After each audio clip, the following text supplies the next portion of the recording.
এখন সম্প্রচারিত হবে রেডিও তেহরান থেকে আজকের সর্বশেষ বিশ্ব সংবাদ।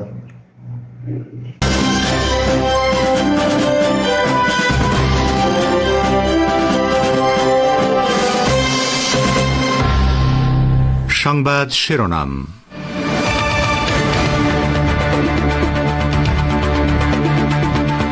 অত্যাধুনিক ভূগর্ভস্থ ক্ষেপণাস্ত্র স্থাপনা উদ্বোধন করল লেবাননের হিজবুল্লাহ। ইহুদিবাদী ইসরায়েলকে অপ্রত্যাশিত নিয়তি সম্পর্কে কঠোর সতর্কবার্তা।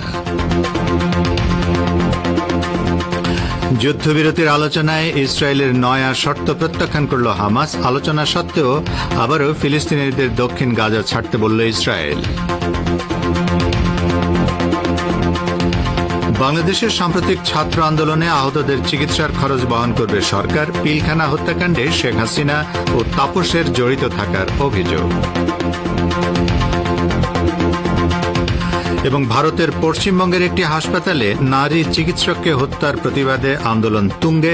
হাসপাতালের চিকিৎসকদের 24 ঘণ্টার কর্মবিরতি চলছে।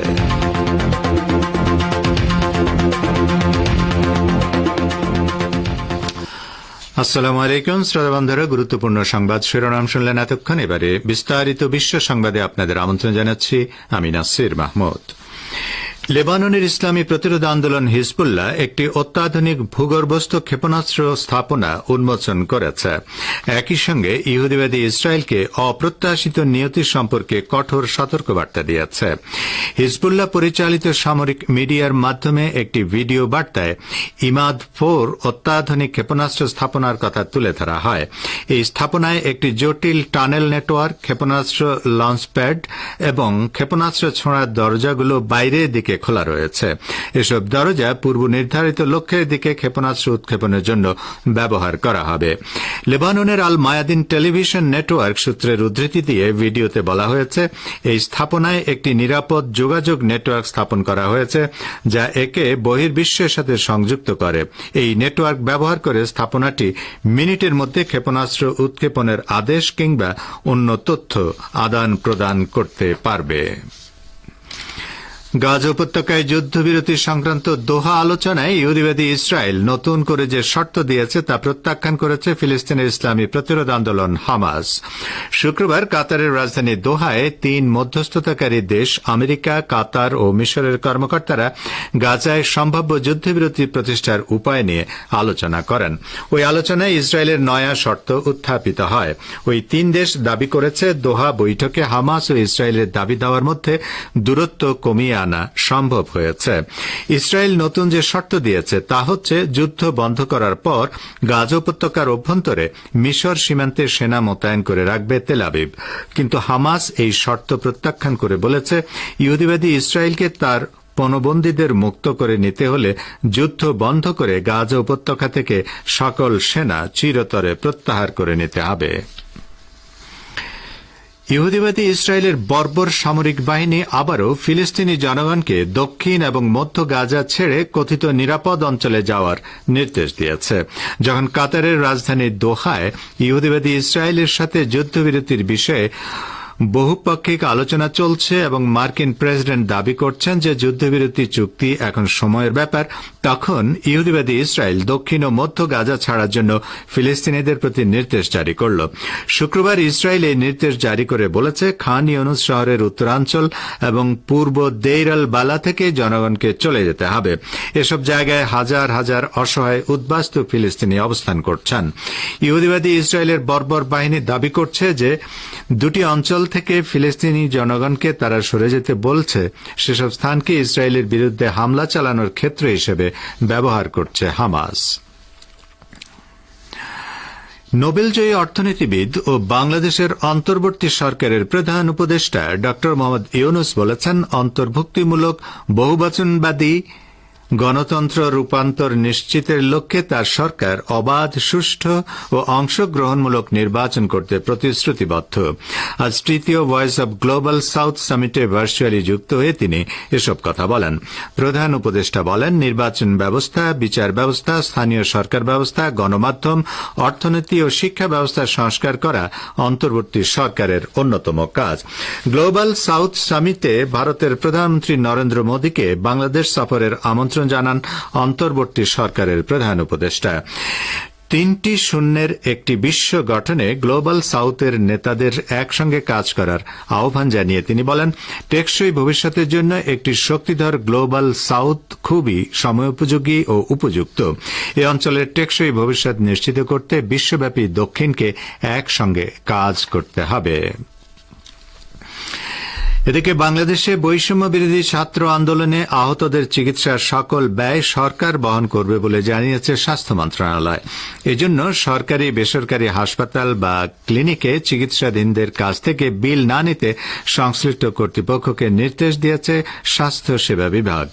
আজ স্বাস্থ্য সেবা বিভাগের সচিব মোহাম্মদ জাহাঙ্গীর আলম স্বাক্ষরিত এক সংবাদ বিজ্ঞপ্তিতে এই তথ্য জানানো হয়েছে। এতে বলা হয়েছে, বৈষম্য বিরোধী ছাত্র আন্দোলনে যে সকল ছাত্র জনতা আহত হয়েছে সরকারি হাসপাতালে তাদের বিনামূল্যে চিকিৎসা সহ যাবতীয় চিকিৎসা ব্যয় সরকার বহন করবে। অন্যদিকে বেসরকারি মেডিকেল কলেজ, হাসপাতাল, বেসরকারি হাসপাতাল ও ক্লিনিকগুলোতে বৈষম্য বিরোধী ছাত্র আন্দোলনে আহত ছাত্র জনতার চিকিৎসা বিল গ্রহণ না করার জন্য অনুরোধ জানানো হয়েছে।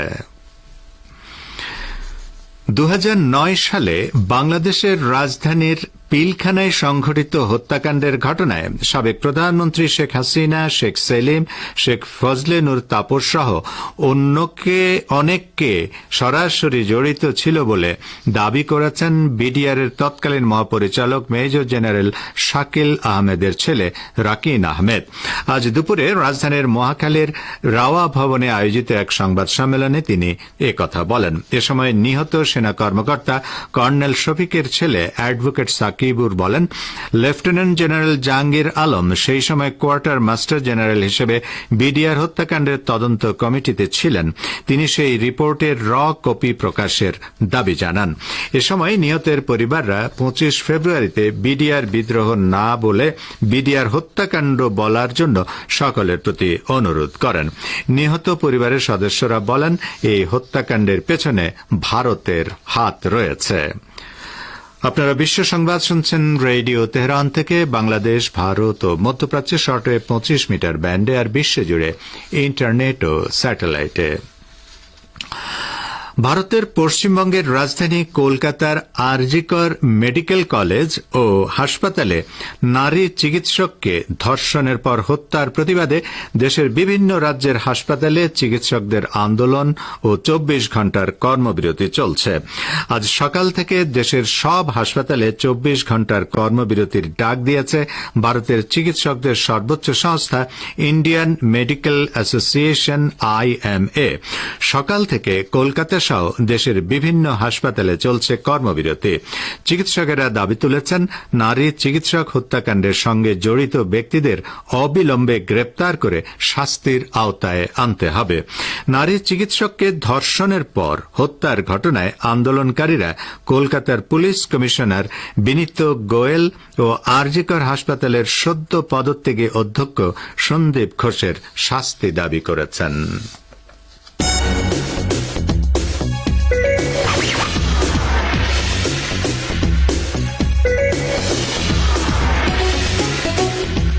রেডিও তেহরান, খবরের সঙ্গে 24 ঘন্টা। ভিজিট করুন আমাদের ওয়েবসাইট parstoday.ir/dn।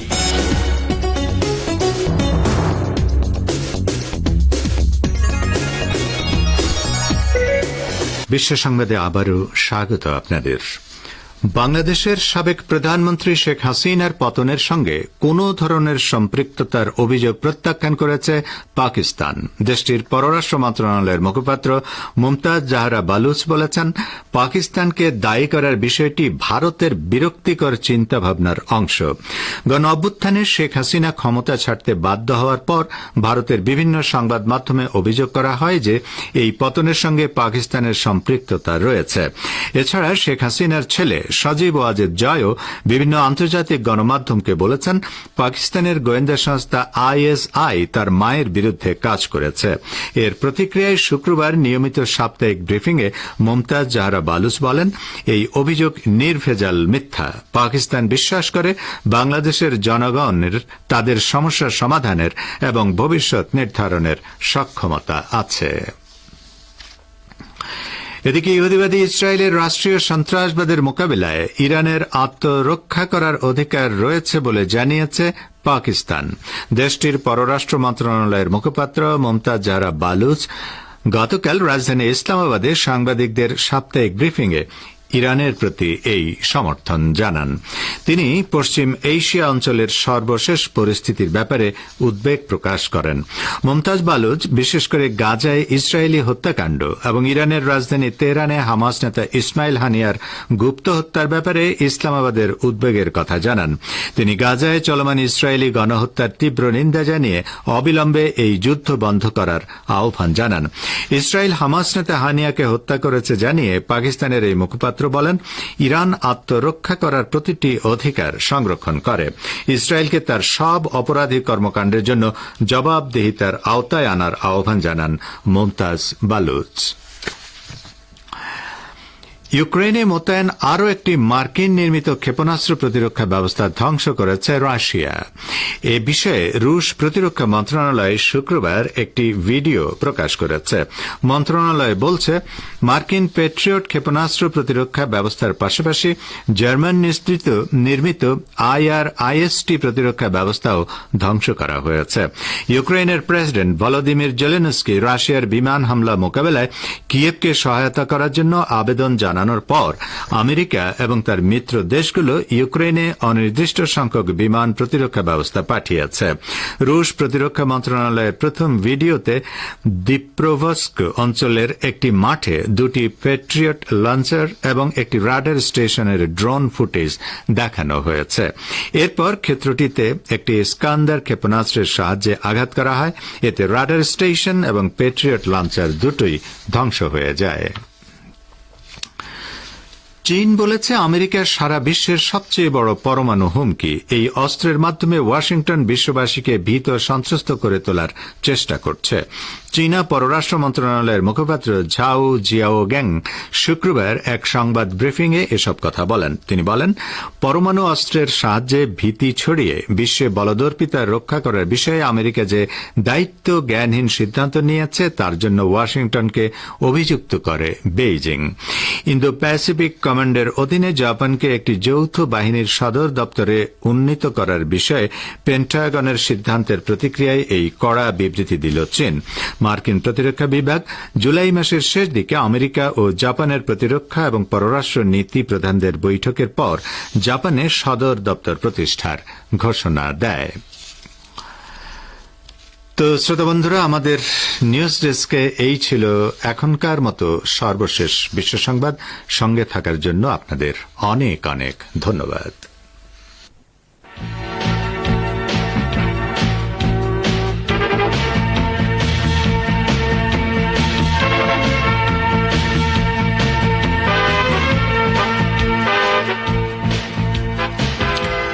বিশ্ব সংবাদ শুনলেন রেডিও তেহরান থেকে। এবারে আমন্ত্রণ জানাচ্ছি সংবাদ ভাষ্যের অনুষ্ঠান দৃষ্টিপাতে। ইরানের সর্বোচ্চ নেতা হজরত আয়াতুল্লাহিল উজমা খামেনেই বলেছেন, শত্রুর মনস্তাত্ত্বিক যুদ্ধ কৌশলের সাথে মোকাবেলা করতে হবে। ইরানের সর্বোচ্চ নেতার বক্তব্য নিয়ে আজকের সংবাদ ভাষ্যটি শুনুন গাজী আব্দুর রশিদের পরিবেশনায়। ইসলামী প্রজাতন্ত্র ইরানের সর্বোচ্চ নেতা ইমাম খামেনেই বলেছেন, সামরিক অঙ্গনে শত্রুর মনস্তাত্ত্বিক যুদ্ধের উদ্দেশ্য আতঙ্ক সৃষ্টি করে পিছু হটতে বাধ্য করা। তিনি আরো বলেছেন, সামরিক হোক কিংবা রাজনৈতিক, প্রচারণাগত বা অর্থনৈতিক কোনো ক্ষেত্রেই কৌশল অবলম্বন ছাড়া পিছু হটার অনুমতি ইসলাম দেয়নি। বরং কোরআনে বলা হয়েছে, এসব ক্ষেত্রে কৌশল ছাড়া পিছু হটলে ঐশী গজবের মুখে পড়তে বা আল্লাহর ক্রোধের শিকার হতে হবে। তিনি রাজধানী তেহরানে ইরানের কোহকিলুয়ে ও বুয়ের আহমদ প্রদেশের শহীদদের জাতীয় কংগ্রেসের সংগঠকদের সঙ্গে এক বৈঠকে এ মন্তব্য করেন।